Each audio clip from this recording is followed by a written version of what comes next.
Go ahead. All right. Hello.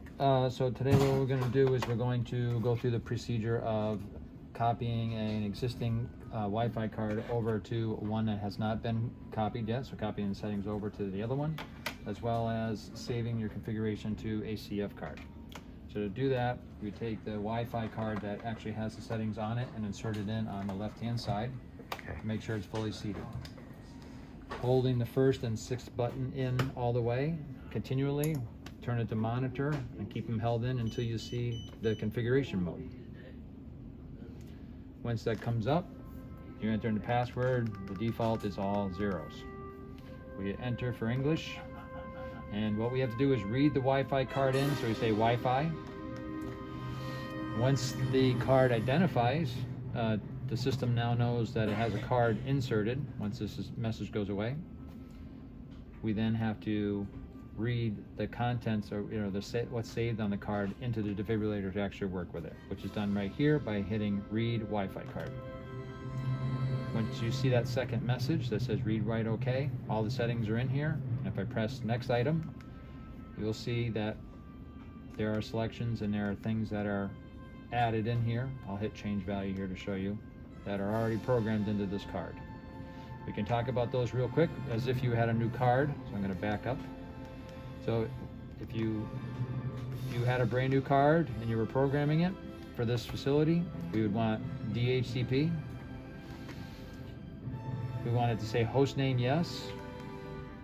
And the full disclosure is the clinical file. We're sending that to Zoll Online. So again, if you're changing one of these, you hit change value in the lower left-hand corner, and you would type in the appropriate address. We are actually cloning what's already an existing card to a new one, so we don't need to make any changes. This is just for you to know where these changes are being made. So that is the address, and you would, and then you would hit next item and keep entering your program information. We're entering on port 443. There's a special password, ID and password that's used that are inputted in here that clinical engineering IT has on file. So again, there's multiple types of histories that are uploaded and they use the same address. So again, you would just go back in and add those in, same as you did prior, with the same username and password for Zoll Online. At this point, on page 8 of 8, you have network profile 1 and 2. These profiles each try to get on the Wi-Fi multiple times. That's why there's 2 profiles. We're going to edit the first one and then save it to the second one, so that way you have 2 profiles to work for you. So I hit change value. Here you'd enter in your Wi-Fi information. So legacy other is a legacy Wi-Fi that's being used for devices. And if you scroll down, PSK is the type of network. And if you keep scrolling down, you will come to where you insert the password and put that in. So that's already done here. So I'm going to hit return. And again, so that network profile is there. I'm going to tell it here, copy NP1 to 2. That's network profile. So I'm saying copy this profile to that profile. They just explain. So both profiles are the same. So if I scroll down all the way down, it does say add the root certificate, but this does 2 things. It's for that purpose, but it's also for saving everything you typed in to the Wi-Fi card. So you'd hit save to Wi-Fi card, and all that information you added in would be written to the card.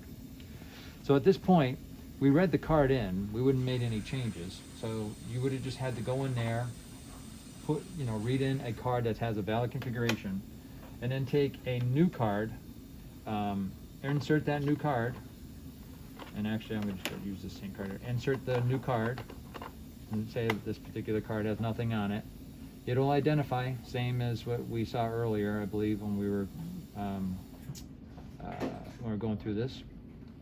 When you put in a new card, it has to go through this cycle of identifying that it actually has a Wi-Fi card inserted. And that the Wi-Fi card option will be there. So if you had 1, 2, or 3, whatever Wi-Fi cards, you just insert the card, wait for it to identify, and hit save the Wi-Fi card, and everything you had typed in prior or what you read in on the other card will be copied to the new card. So both cards will be the same. Okay. All right. Is that it? Yep. Thanks. The only other thing you can do is a second video about the configuration if you want.